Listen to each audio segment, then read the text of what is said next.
ऊपर रख दूं, 25 गो मिट्टी का खरगोश बना के खरगोश के कलर में पेंट करके किसी झाड़ी में छुपा दूं, इधर से कुत्ता को इंडिकेट करूँ वो कुत्ता मिट्टी के बने हुए खरगोश को कैच करो, तो मिट्टी के खड़हा को कुत्ता कैच करेगा? बिल्कुल नहीं।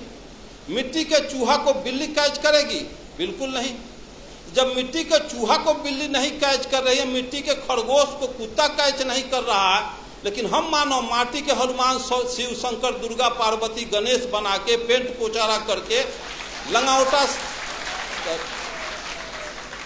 लंगावटा साया साड़ी ब्लाउज पहना के हम कर जोड़ के गिड़गिड़ाते हैं कि हे हनुमान जी, हे दुर्गा जी, हम पर कृपा करो।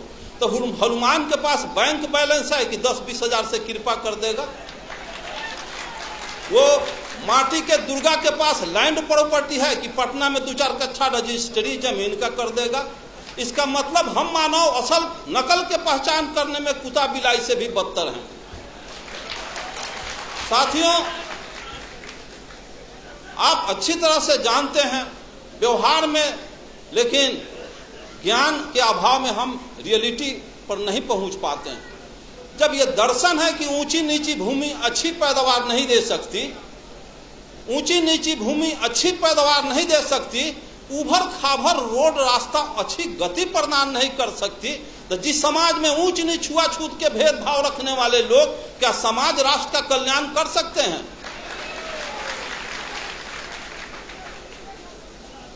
ब्राह्मणवाद का सबसे बड़ा हथियार शराब और वरदान। ऐसे क्यों हो गया? तो फलाना ऋषि का शराब था। ऐसे क्यों हो गया? तो फलाना ऋषि का वरदान था। शराब और वरदान में पूरा 90% बैकवर्ड आकंठ डूबा हुआ। मैं पूछता हूं, जिसको बाबा साहब अम्बेडकर ने कहा है कि जो कौम अपने पूर्वजों का इतिहास नहीं जानता वो कौम अपना भविष्य निर्माण नहीं कर सकता, एक्चुअली मार्क्स ने कहा है कि पॉलिटिकल पावर, मार्क्स ने कहा है कि Marx told that revolution engine of history, क्रांतियां इतिहास की इंजन होती है। भारतीय परिवेश को समझा, यहां 3 बीमारी थी और बीमारी के पहले डॉक्टर दवा का इन्वेंशन नहीं करता, बीमारी के बाद दवा बनती है। भारत में 3 बीमारी है जिसका नब्ज पहचानने का काम ज्योतिबा फुले, पेरियार रामास्वामी नायकर, बाबा साहब अम्बेडकर और जगदेव प्रसाद ने किया। और जर्मनी में, इंग्लैंड, फ्रांस, रूस, चीन में 2 बीमारी थी, और पूंजीवादी और सामंती व्यवस्था, यहाँ जातीय व्यवस्था भी, ब्राह्मणवादी व्यवस्था भी है। इसलिए यहाँ का मार्क्सवाद बाबा साहब अम्बेडकर, लेनिन, जगदेव प्रसाद। तो मैं पूछता हूं कि जब ऊंची नीची भूमि अच्छी पैदावार नहीं दे सकती, उसी तरह से इतिहास जानो।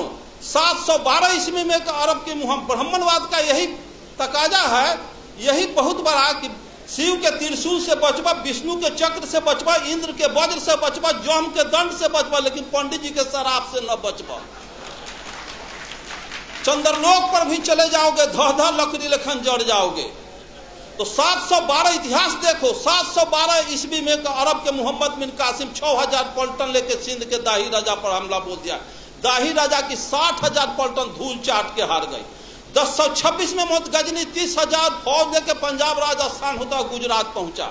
वहां ब्राह्मणवाद के प्रबल दूत सोमनाथ के मंदिर को ध्वस्त कर दिया। 3 लाख क्षत्रिय सेना हार गए। हिस्ट्री में पढ़ा था, सभी देवी देवता सोने चांदी के थे। 80 को खच्चर, गधा, हाथी पर गजनी, सभी शिव, शंकर, दुर्गा, पार्वती को सोने चांदी को ढाह के मार मुकदर के कचूमर निकाल के ले गया अफगान। फिर 1193 में गोरी के 12,000 फौज के सामने पृथ्वीराज चौहान की 80,000 फौज धूल चाट के हार गई। सभी मंदिरों को ढा दिया, देवी देवता कबाड़ के ले गया। फिर पानीपत की पहली लड़ाई 1526 में त्राइन के युद्ध में बाबर के 12,000 फौज के सामने राणा संगा की 60,000 फौज धूल चाट के हार गई।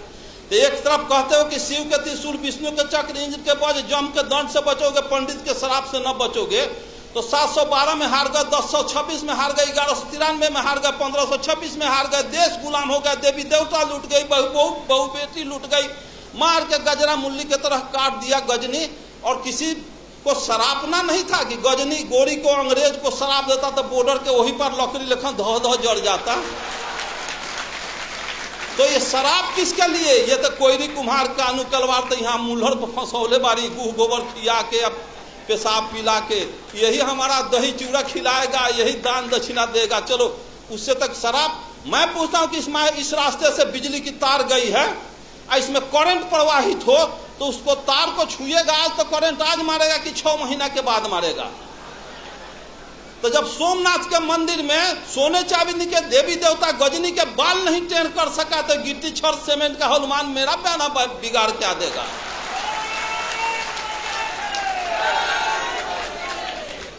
और यहाँ के मूलवासियों का एक ही उपाय है, जो मेश्राम साहब का तो सुने ही हैं और सुनेंगे। जिस स्थिति में आर्यों के पोजीशन में हैं, आर्य जिस पोजीशन में हैं, सिर्फ वही पोजीशन जो पोजीशन सर्प और चूहा का है।